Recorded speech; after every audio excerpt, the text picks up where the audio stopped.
Yes, reka nongere mbifuriza ibihe byiza mwese mukurikira gahunda zacu gatanu kuri gatanu umunsi kundi mugenda munanogerwa na gahunda tugenda tubagezaho umunsi kundi saha ku yindi turahanga kugira ngo wewe ugende usobanukirwa ndetse nagendana n'ibigezweho biba biri kuvugwa hirya no hino ku mbuga nkoranyambaga mu binyamakuru bitandukanye ibyo mu Rwanda ndetse n'ibyo hanze aho hose tugenda tuhajya kugira ngo ukomeze kugenda unogerwa na gahunda burimo za buri munsi bitunguranye. Ndayishimiye Eric Bakame agarutse mu ikipe ya Rayon Sport. Ibingibi bije nyuma y'urutonde rw'abakinnyi Rayon Sport igomba gukoresha muri shampiyona y'umwaka wa 2018-2019 rugaragaraho izina Ndayishimiye Eric Bakame. Uyu mugabo tugiye guca mu bihe yagiriye muri Rayon Sport ndetse tuze kugenda tunagaruka kwihagarikwa rye ndetse n'ibyo yagiye azira akiri muri iyi ekipe, dore ko ari ekipe yabayemo igihe kinini, ni ekipe yakiniye ndetse anakunzwe n'abantu batari bake, ariko nyuma za gusa nkaho agambaniye ekipe biza kurangira yirukanwe cyangwa se ahagaritswe. Yes, yarahagaritswe kuko yari agifite contrat n'ikipe ya Rayon Sport. Muri iki gitondo nibwo urutonde rw'abakinnyi bagera kuri 28 ikipe ya Rayon Sport izifashisha mu shampiyona y'uyu mwaka 2018-2019 hagaragaraho izina rya Ndayishimiye Eric uzwi ku izina rya Bakame. Ubundi Bakame yari umugardien ndetse ari na kapiteni wa ekipe ya Rayon Sport, ariko ku minsi yashize yari yarirukanwe ndetse byanavuga ko hari amakipe yo hanze arimo aragenda amushakisha, ariko kuri ikipe ya Rayon Sport siko ibibona, dore ko bagifitanye amasezerano yamutanze ku rutonde rw'abakinnyi 28 bazifashisha muri shampiyona y'umwaka w'imikino utaha. Ndayishimiye Eric bakunda kwita Bakame yari umuzamu mukuru ndetse akaba na kapiteni w'ikipe ya Rayon Sport, yirukanwe burundu muri iyi ekipe ni nyuma yuko uwari umutoza wayo nawe ahindurirwa imirimo. Iyo ni inkuru mbasubije inyuma. Yes, mbasubije inyuma yo manze musobanukirwe n'igihe Bakame yagendeye cyangwa se yaviriye muri Rayon Sport, ubundi tugaruke ku nkuru nyamukuru muri rusange, ariko wabanje gusobanukirwa. Niba ubizi nyine urabizi, ariko hari abantu batabizi, hari n'abatazi uburyo ki Bakame yirukanwe muri Rayon. Nibyo bintu rero tugiye kugarukaho, tugiye kubanza gucamo, ubundi tukagaruka ku nkuru nyamukuru muri rusange yuko Eric Bakame agarutse mu ikipe ya Rayon Sport. Hari ku itariki 17 z'ukwezi kwa gatandatu ubwo Bakame byamenyekanaga ko atakiri umuzamu wa Rayon Sport nyuma y'itangazo ryari rigiye hanze, ndetse ni imyanzuro yafashwe nyuma y'inteko rusange idasanzwe yateranye ahari ku cyumweru, ndetse hanatorwa na vice perezida mushya, ndetse aza kuba agirwa Muhirwa Fred, akaba ari wagizwe vice perezida mushya w'ikipe ya Rayon Sport. Ndetse icyo gihe bashyizeho Claude nk'ushinzwe gukurikirana imishinga ya Rayon Sport. Ni itangazo rigenewe abanyamakuru tugiye gucamo ryahagarikaga uyu Ndayishimiye Eric Bakame. Itangazo ryagiraga riti: itangazo rigenewe abanyamakuru. Imyanzuro y'inama y'inteko rusange idasanzwe ya Rayon Sport yateranye kuri uyu munsi tariki ya 17 Kamena umwaka wa 2018. Ku murongo w'ibyiga harimo kuzuza inzego, gusuzuma imyitwarire iri mu bakinnyi, abatoza ndetse na bamwe mu banyamuryango batandukanye, ndetse hakazamo n'utundi. Zari ingingo 3 bagombaga kwigaho icyo gihe. Izo ngingo bazizeho ndetse baza no kuzifatira imyanzuro, aho muri imwe mu myanzuro yafashwe harimo kuzuza inzego, ari nabwo hatorwaga Muhirwa Fred ku mwanya wa vice perezida wa ekipe ya Rayon Sport. Ndi mwanzuro wa kabiri harimo gusuzuma imyitwarire.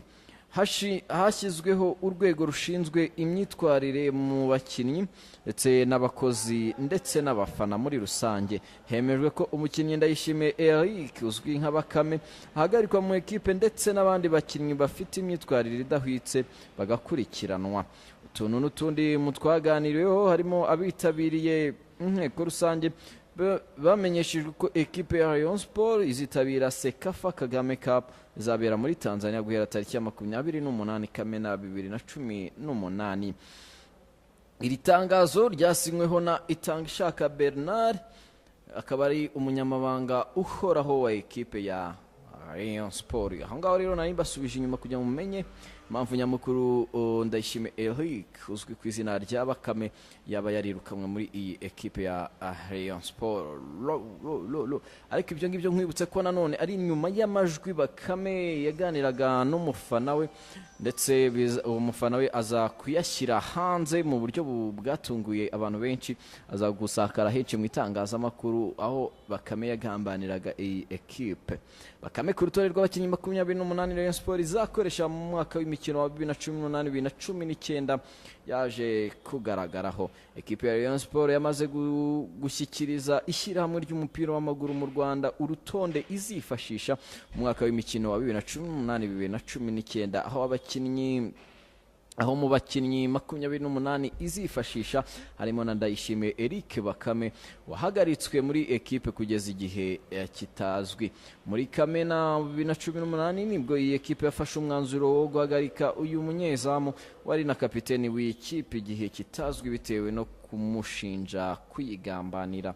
Byanavuzwe ko uyu munyezamu aba atabaye yarahagaritswe ahubwo ko yirukanywe burundu, ndetse mu gitondo cyo kuri uyu wa gatandatu tariki ya 9 Ukwakira 2018 ubwo Rayon Sport yatangaga urutonde rw'abakinnyi zifashisha muri shampiyona hagaragayemo n'uyu munyezamu Ndayishimiye Eric uzwi nka Bakame. Mu bakinnyi bashya iyi kipe yaguze batayikiniye umwaka ushize w'imikino harimo Donkor Prosper wavuye muri Ghana, harimo umunyezamu Bashunga Abuba wafatiraga ekipe ya Bandari FC yo muri Kenya, ariko aba bakaba baramaze iminsi bafasha iyi ekipe mu mikino nyafurika igiye itandukanye.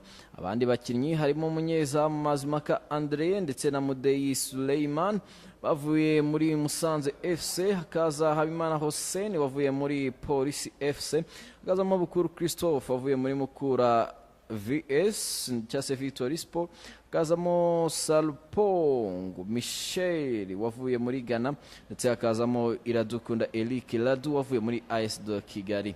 Tumushime Irtijan wavuye mu bato b'ikipe, ndetse na Kakure Mugeni Fabrice wavuye muri Kiyovu Sport. Urutonde kandi ntirugaragaraho Tuyishime Eric Kongore iyi kipe yatangaje mu minsi yashize ko yaguze, akaba umwaka ushize yarakiniraga ekipe ya APR FC. Rayon Sport izatangira shampiyona tariki ya 20 Ukwakira umwaka 2018 ihure na Intercell, umukino ukazabera i Rubavu kuri stade Umuganda. Reka duce muri uru rutonde rw'abakinnyi 28 ekipe ya Rayon Sport yatanze, aho harimo ku mwanya wa mbere harimo Habimana Hussein waturutse muri Police FC, Manishimwe Jabir Rayon Sport, Mugabo Gabriel Rayon Sport, Bukuru Christophe Mukura, Nova Bayama Rayon Sport, Irambona Eric Rayon Sport, Bashunga Abuba Kenya Bandari FC, hakaza Rutanga Eric Rayon Sport, hakaza Mutsinzi Ange Rayon Sport, hakaza Tuyishime Artijan waturutse muri Junior ya Rayon Sport, hakaza Iradukunda Eric AS de Kigali, hakaza Mazimaka Andre wa Musanze FC, hakaza Mudeyi Suleimani wa Musanze FC, hakaza Mukunzi Yannick Rayon Sport, hakaza Ndayishimiye Eric Bakame Rayon Sport, hakaza Salpong Michael cyase Michel urumva uturuka muri Ghana, hakaza Manzi Thierry guturuka muri Rayon Sport, hakaza Mugisha François Rayon Sport, hakaza Ndayisenga Kasim Rayon Sport, hakaza Nyandwi Saddam Rayon Sport, hakaza Rwatubyaye Abdul Rayon Sport, hakaza Mugisha Gilbert Rayon Sport, hakaza Muhire Keve Rayon Sport, hakaza Bimenyimana Bonfils Caleb Rayon Sport, hakaza Niyonzima Olivier cyase uzwi nka Safe Rayon Sport, hakaza Kuka Donkor Prosper waturutse muri Ghana, hakaza Bikorimana Gerard Rayon Sport, ndetse hakaza na Kakule Mugeni Fabrice waturutse muri ekipe ya Kiyovu Sport. Ni itangazo ryashyizwe hanze ndetse rinashyirwaho n'umukono na Bernard Itanga Ishaka, akaba ari we umunyamabanga wa ekipe ya Rayon Sport. Ekipe ndakubwiza ukuri zaba imeze nabi.